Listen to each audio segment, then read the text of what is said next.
Why do you want to work out? What is your goal? The most important thing is that you have a vision, that you have a goal. Because without that vision and without that goal, again, you're drifting around and you're never going to end up anywhere. People don't become successful just by accident. Maybe the guy that found gold in California and started the gold rush, but don't count on that. That's the one in a lifetime kind of a situation. So you got to really have a specific goal. And to me, to have that vision that I want to be Mr. Universe, that I want to be the greatest bodybuilder of all time. That was a great vision, and that specifically to look like Reg Park and to be up there on that stage and to lift the trophy overhead and to win the championship over and over and over again. So that was a great goal. You have to have a goal. Now, it doesn't have to be that specific goal, but it has to have some goal. This is why I always recommend to people, sit down, take your time, and start thinking about, why do you want to work out? What is your goal? And that can be as crazy as it is. It could be, I want to impress girls. If that's your goal, so be it, but it motivates you. It could be that you're emulating a certain, bodybuilder or a certain football player, a certain boxer, whatever it is. Have those pictures put all over the wall like I did when I was a kid.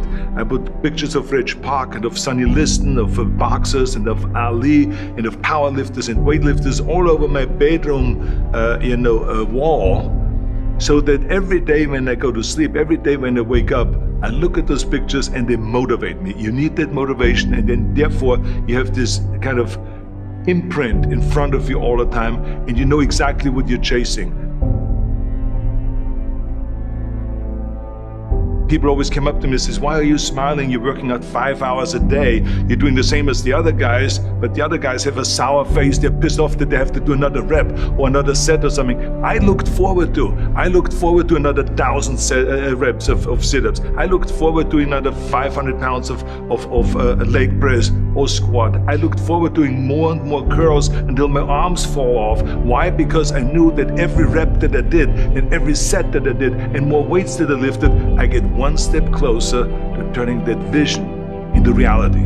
So I was turned on by that. I was excited. I couldn't wait to get to the gym.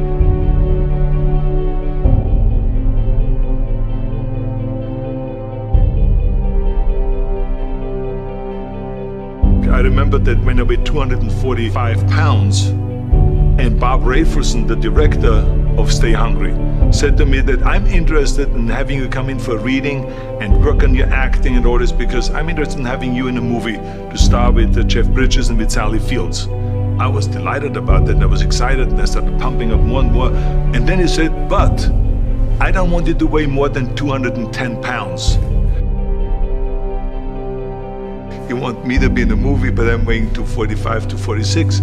I say, I just won the Olympia, I say, which was 1974, and I was really at my biggest. And but he demanded that, and he says, look, it's very simple. On the day we start shooting, he says, I'm gonna put you on a scale, and if you don't make the 210, you're out, because I have someone else in mind. And I worked on it. I started visualizing myself very clearly as a lean athlete, because that's the only way I could lose that weight and all of a sudden get interested in running more, because up until that point I ran like 3 miles after training or before training or whatever, but now all of a sudden it was 5 miles, 6 miles, 7 miles, 8 miles, and they even ran mini marathons in order to lose the weight, and I did everything with high reps, and I was watching my diet, what I eat and all those kind of things. But the day before, I remember we were in Birmingham, Alabama. The day before I was at the YMCA with Bob Rafelson. He was swimming and I was working out and I was running. There was a track there and I was running. He says, let's step on the scale. And I stepped on the scale and I weighed 209. So it just shows to you what is possible if you visualize exactly what you want to look like.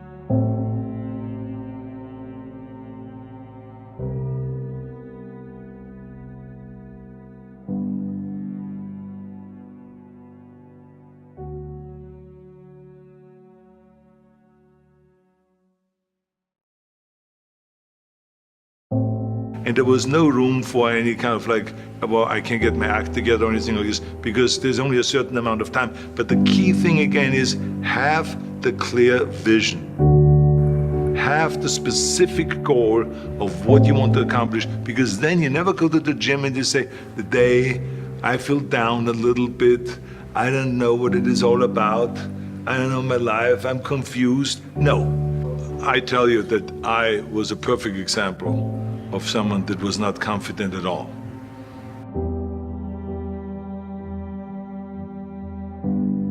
I mean, when I was a kid, I was just like any other kid. I had my hang-ups and problems and all this. But when I joined the weightlifting club and I won my first little trophy because I did the best clean and jerk, and then we went to another meet and I won another little trophy, I started feeling like somebody.